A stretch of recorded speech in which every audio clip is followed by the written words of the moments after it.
There are so many ways and styles to play Monster Hunter World, and that only got improved through the Iceborne expansion. One of these playstyles I never really gave enough of a chance. I used the weapon plenty and loved it, but this specific style was off my radar for whatever reason. Enter in long-shelling Gunlance and everything changes.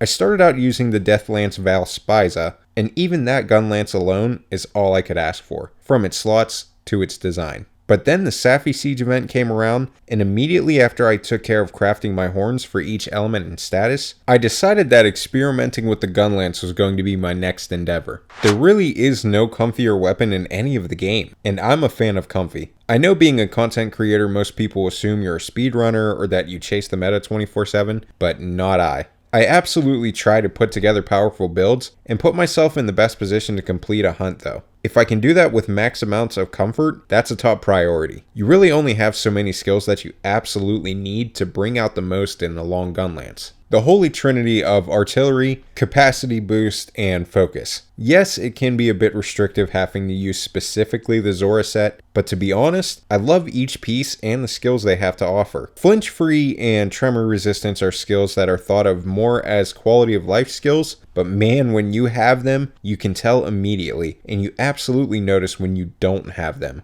You very easily slot in Artillery 5 with the Alpha head, chest, and waist, so even if you haven't been lucky enough to get that Artillery Plus deco, you can still rock it proudly. Focus is a pretty easy skill to get from armor pieces, whether it's the Damascus pieces, which are absolutely gorgeous with their slots, or the newly introduced Stygian Zenogre legs. Capacity boost might be the skill that could hold up some people, because the armor pieces that offer it are pretty trash, and it's not the easiest decoration to get, although it's easier in Iceborne now.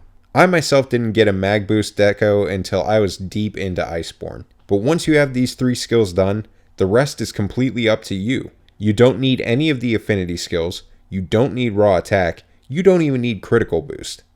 Let's go ahead and check out what I decided to do with that freedom. To start off, let's see how I came to achieving that holy trinity. Artillery 5 and Artillery Secret were easily obtained with the Zora Alpha set of the head, chest, and waist. We maxed out Focus very easily with the Stygian Zenogre legs and a single charger combo deco.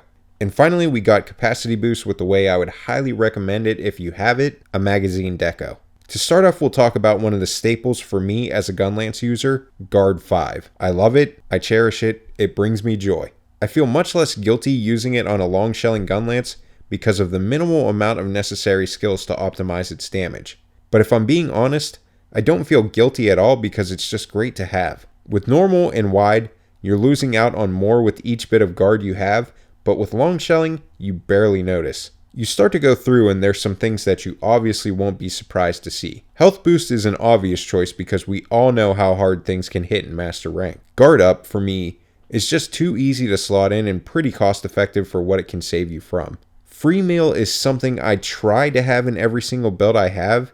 It's just a great feeling when you pop a max potion and that box pops up saying that free meal activated, and it's even better when you use the Dust of Life and it happens.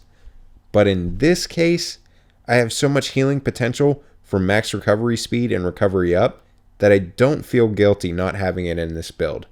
I know people are probably going to have a problem with the absence of slinger capacity, but between the special ammo you get from monsters, those worm stakes are long enough for me. If you're speedrunning or something along the lines, I get why you'd want more of that uptime, because sometimes the stakes can be pretty hard to reapply. Flinch free isn't an absolute necessity, but I do like having at least 1 or 2 in there to avoid annoyances. Tremor resistance just comes built in with our Zora Alpha set, but I have no complaints about that, especially against safi'jiiva and Devil Joe. Part Breaker comes in at level 3, partially because breaking parts is fun, but mainly because, and this isn't me trying to flex at all, I can kill monsters pretty quick with long shelling, so actually being able to break multiple parts before that happens is a win for me. Plus, with long shelling Gunlance, you aren't losing out on the DPS you would be with virtually every other weapon, even with the other versions of Gunlance. In a similar sense, Geologist is in the build for a simple reason, more parts while grinding out the Guiding Lands. It's level 2 here because if you would believe it or not, I actually don't have a single level 1 Geology deco. Outside of the Guiding Lands, I don't run Geologist in Part Breaker.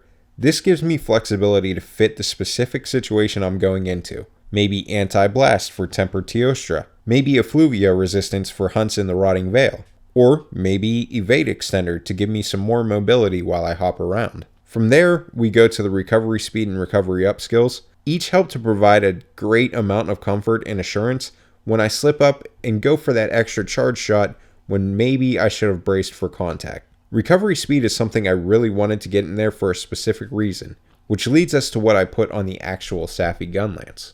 To be honest, there really isn't much that long shelling benefits from with the Safi upgrades. Attack and affinity don't have an effect on the damage the shells do. Because of this, I just said why not, and threw on a defense 5 upgrade to get some of that underlying divine protection. Outside of that, long shelling 2 is obviously a must. I went with 2 sharpness upgrades just to decrease the amount of time before we need to sharpen. I rarely make it to a yellow sharpness where the damage decreases with these in place. Now we come to the final nail in the comfort coffin, the Val Essence upgrade. I threw this in along with the Black Veil gloves to really take my health recovery to the next level. Combining this with recovery speed is fantastic. Of course, the recovery slows down once you get beyond that red portion of your health, but you still get to that point beyond the red much faster. But we're not done with the Gunlance just yet. After using this thing to rip through the coral portion of the Guiding Lands, I threw a health augment on it, and from there, I pretty much haven't had to use a healing potion in a while, and just let my health come back naturally through the augment, recovery up, and recovery speed. Not to mention, sitting in a health booster is pretty much creating a puddle of invulnerability. Once again, you put on the health augment guilt-free because none of the other augments will affect your shelling damage, so you can add in more comfort. The very first thing that people might be worried about is the damage this thing does. I have absolutely zero complaints about the damage. Obviously, you need to have your worm stake in place, but when you do, it's flinches, trips, and broken parts on repeat. It really cannot be properly valued just how great it is to do your max damage regardless of the spot you're hitting on the monster. You don't have to worry about hitting a weak spot for that extra affinity, and you don't have to worry about your weapon bouncing off some of the harder parts on monsters. You just straight up blast it away for the full amount of damage each time. Not only are you an offensive force to be reckoned, but with a simple guard 5 charm, you can be a nearly impenetrable force as well. Don't get me wrong, Arc-Tempered Elders still hit hard, but with some careful play and reining in your aggressiveness a little, you'll be able to gain that health back with ease. And if you don't want to roll back that aggressiveness, you can get the health back even faster with the health augment. You can take on the savagest of Deviljos or the toastiest of Teostras. Guard Up helps to give you the kind of access to monsters that would require other hunters to dive away from. Speaking of Deviljo, with that built-in tremor resistance, you don't have to worry about attacks such as his foot stomps, or you can get shots in against Rajang when many of his tremor moves are over. The main things to learn playing this style is patience, maneuvering and positioning, and knowing when to and not to be greedy with your shots or reloads. Now this isn't going to be something that just anyone can pick up and run with, but it's definitely one of the easier styles to learn, and by far one of the comfiest. When it comes to the Guiding Lands, this is where the part breaker and geology skills come in. You definitely get more parts in which help, especially with your analysis. Geology is pretty much a must-have, seeing as how you get double the amount of parts from shinies. Just from one Namiel encounter I jumped into, I got around 14 parts, and I got a lot of variations like Elder Bones instead, so that's saying a lot. If you're really good with your worm stake placement, whether you're in the Guiding Lands or not, it's one of the easiest ways to break and get specific parts that you want from monsters. It's not exactly going to be the most fun way for most people to play, especially people that enjoy the flashy combo styles of play, because this is literally doing charged shell after charged shell.